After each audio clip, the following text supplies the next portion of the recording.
Bonjour à tous, je m'appelle Precious. Aujourd'hui, nous avons invité le fondateur du projet Electroatom, Victor Tiunov. Bonjour Victor, bonjour Precious. Parlez-nous de vous s'il vous plaît. Eh bien, je m'appelle Victor, je suis de Tomsk, c'est la Sibérie occidentale. Je suis marié et j'ai 2 enfants. Je fais du sport, je mène une vie saine, je suis chrétien. Je suis actuellement le fondateur du projet Electroatom, l'énergie libre. Dites-nous s'il vous plaît comment l'idée de ce projet est née. Comment en êtes-vous arrivé là? Ici, je dois me souvenir de mon enfance. Mon père était inventeur. Depuis l'enfance, je l'aidais à assembler divers appareils. Et c'est lui qui m'a donné la première compréhension du fonctionnement de l'électricité. Il m'a appris à utiliser un fer à souder.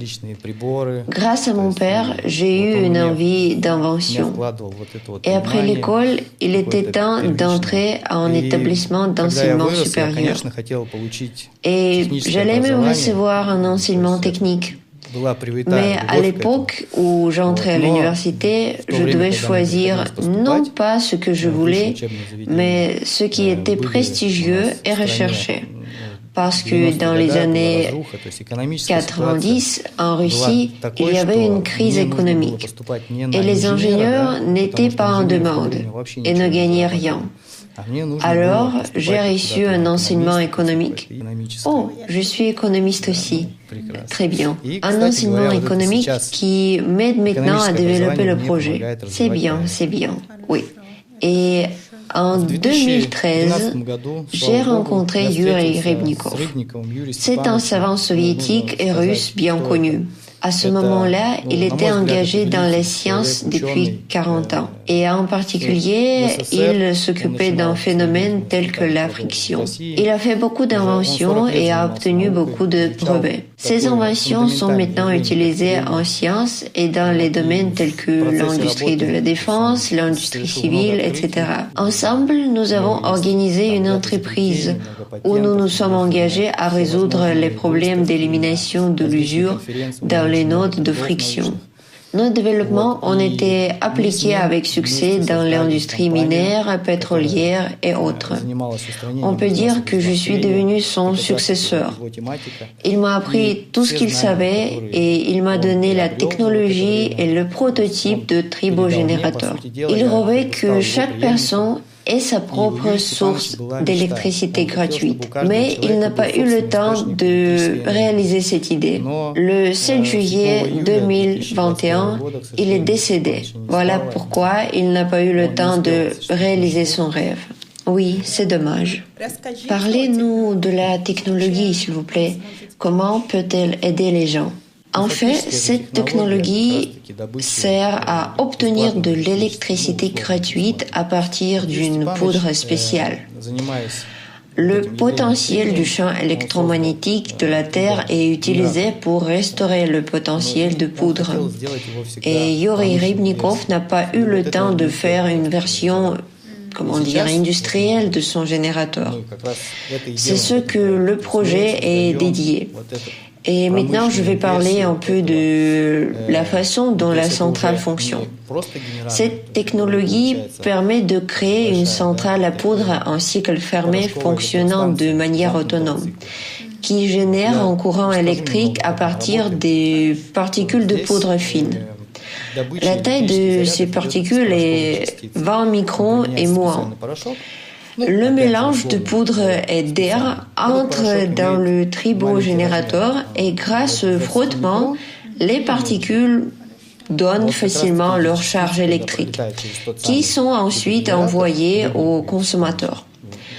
Après avoir perdu une partie de charge dans le tribogénérateur, les particules de poudre vont au restaurateur spécial. Par le système de ligne de terre, grâce à la Terre, les particules de poudre restaurent leur charge, mais pas totalement, mais jusqu'à 85%. La poudre restaurée va au chargeur, encore une fois, et fait un nouveau tour. fermant ainsi le système et le faisant autonome. D'accord, j'ai compris. Quand la première centrale sera-t-elle mise en service? Eh bien, la première phase de financement est en cours. On attire les investissements assez rapidement. Et en janvier 2025, nous prévoyons de présenter le fonctionnement de la première centrale électrique expérimentale. Mais bien sûr, tout cela se produira en Russie à Tomsk. Et pourquoi vous avez choisi le Bénin et l'Inde comme filiales en dehors de la Russie? Tout est très simple.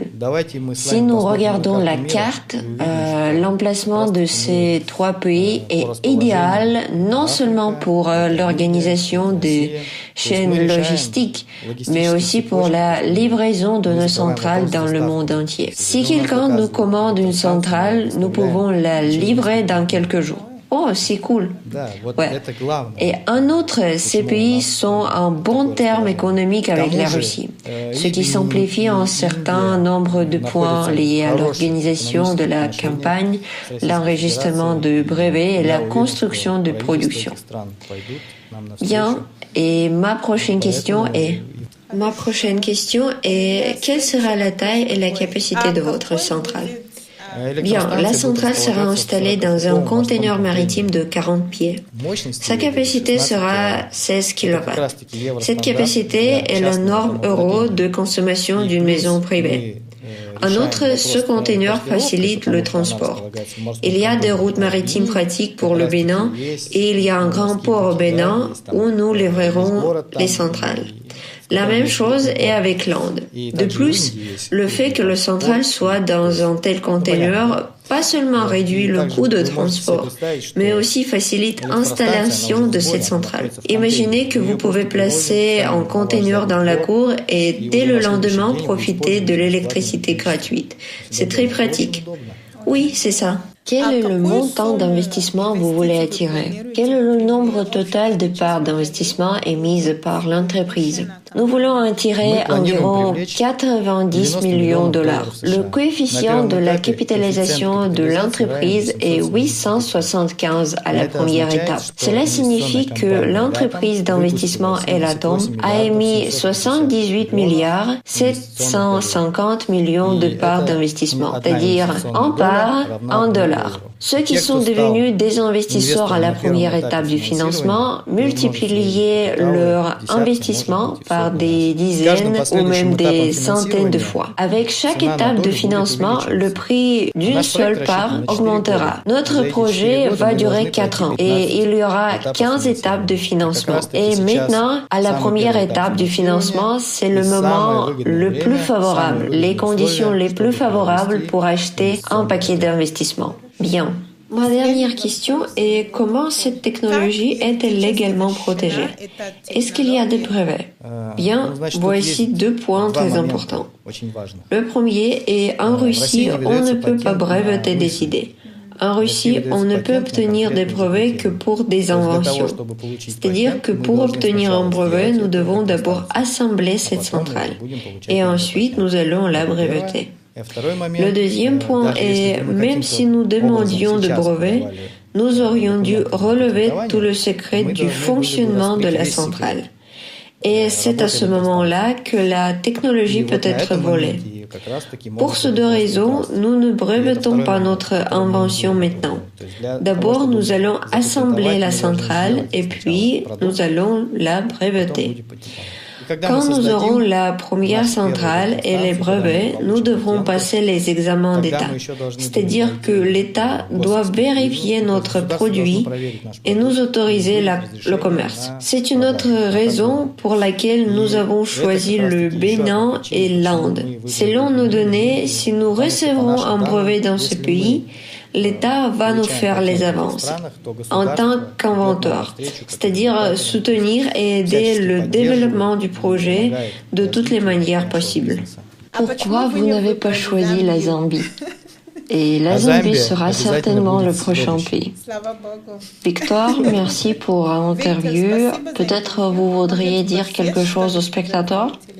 Oui, Precious, merci pour vos questions, merci de les avoir posées. Bien sûr, j'ai quelque chose à dire à nos spectateurs. Amis, si vous êtes intéressés par le projet, alors vous pouvez faire partie de notre grande équipe professionnelle.